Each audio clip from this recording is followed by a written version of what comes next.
Ya Tuhan, tolong aku. Aku ingin bangun dan segera lari. Tetapi muka anak itu sudah ada di dekat mukaku. Dan aku berusaha berteriak dan bangun. Dan aku melihat jam pukul 9 malam. Dan kuputuskan aku lari ke kamar dan bersembunyi di bawah selimut. Dan aku berdoa sebisaku. Dan berdoa apa yang aku bisa lah. Berdoa supaya suamiku keburu pulang. Aku sudah terlalu takut. Besok hari Minggu akan kuceritakan semua kepada suamiku. Akhirnya hari Minggu, aku senang sekali karena suamiku kan libur dan kuputuskan cerita maksudnya saat itu. Dan lagi-lagi responnya katanya aku cuma halu. Kecewa rasanya. Dan malam pun mulai tiba. Setelah sendekala, aku tidak merasa apa-apa. Mungkin karena aku bersama suamiku.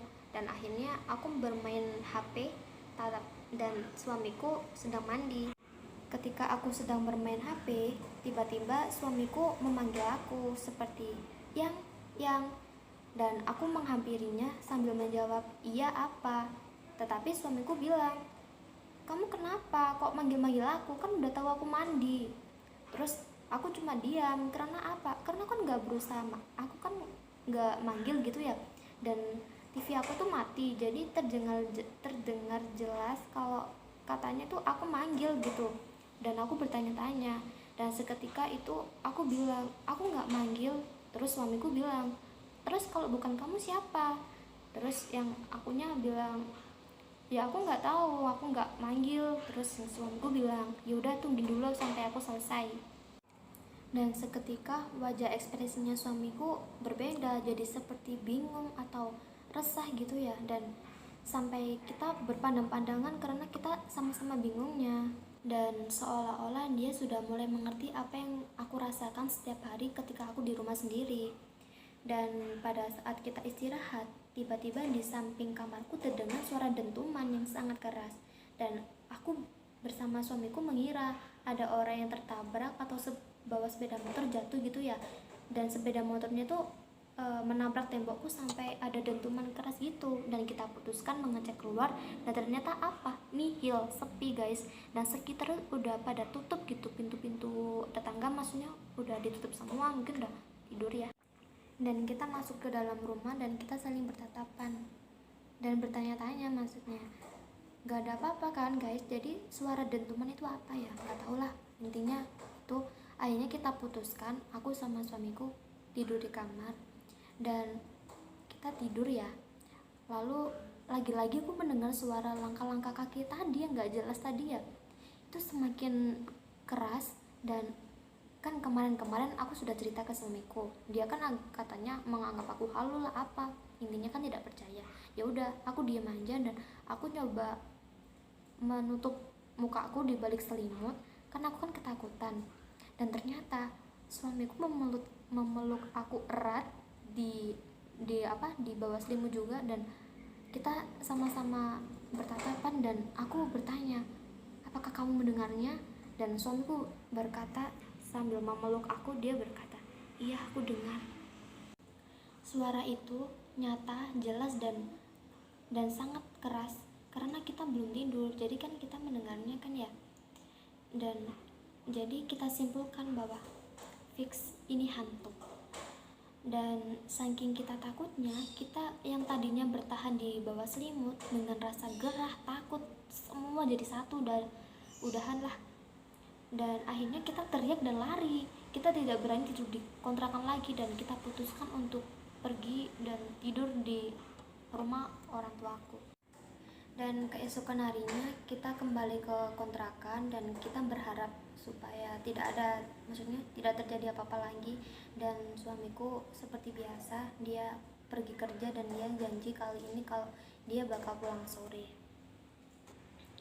Dan sejak saat itu kita udah mulai kayak nggak betah gitu ya, karena setiap hari diganggu kita merasa tidak nyaman lagi. Karena setiap malam mulai sendekala hingga fajar kita merasa ketakutan dan hanya bisa tidur ketika azan udah mulai terdengar gitu. Dan suatu malam, tepatnya hampir 2 bulan kita di kontrakan itu, pukul 10 malam, terdengar suara gayung dipukul-pukul dari dalam kamar mandiku. Aku dan suamiku sudah mengira bahwa itu hantu, dan akhirnya aku mencari gayungku sama suamiku. Aku mencari-cari di mana gayungku, dan gak ada. Lagi-lagi benar-benar gak ada gitu gayungku. Dan ketika aku merasa ketakutan, aku lari dan meninggalkan suamiku. Ternyata suamiku juga ikut lari. Dan keesokan harinya, gayung itu terlihat jelas bahwa itu ada di atasnya bak mandi, dan benar-benar jelas di situ dengan posisi dan keadaan gayungnya yang sudah kering.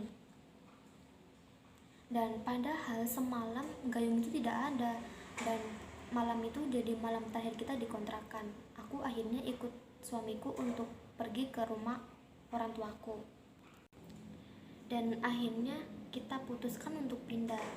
Dan kalau kalian tahu, maksudnya setelah aku bertanya-tanya dan bercerita-cerita tentang semua kejadian yang menimpa aku pada tetanggaku atau siapa gitu yang terdekat dari kontrakanku ya, dan ternyata ada salah satu dari mereka yang buka suara bahwa ternyata kontrakan itu ialah kontrakan yang murah, dan sekali ada orang yang ke kontrakan situ selalu 1 minggu selalu pindah, dan 1 minggu selalu pindah.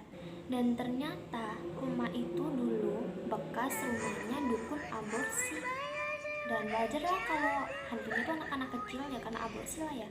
Dan parahnya lagi guys, setiap habis mengaborsi, janin-janin tersebut dikubur di dapur dekat kamar mandi. Dan kalau kalian ingat bayangan yang sempat kulihat di akuarium yang tadi aku cerita, ternyata itu bayangan si dukun yang punya rumah tersebut yang sering mengaborsi dan mengubur janin-janin tersebut di kontrakan tersebut. Oke guys, terima kasih dan sekian. Dan kalian jangan lupa beri aku komentar ya, biar aku bisa menjadi yang lebih baik lagi. Dan sampai jumpa, semoga kalian terhibur. Sarang. Oh iya, dan jangan lupa like, comment, and subscribe, dan nyalain lonceng ya, biar gak ketinggalan channel aku.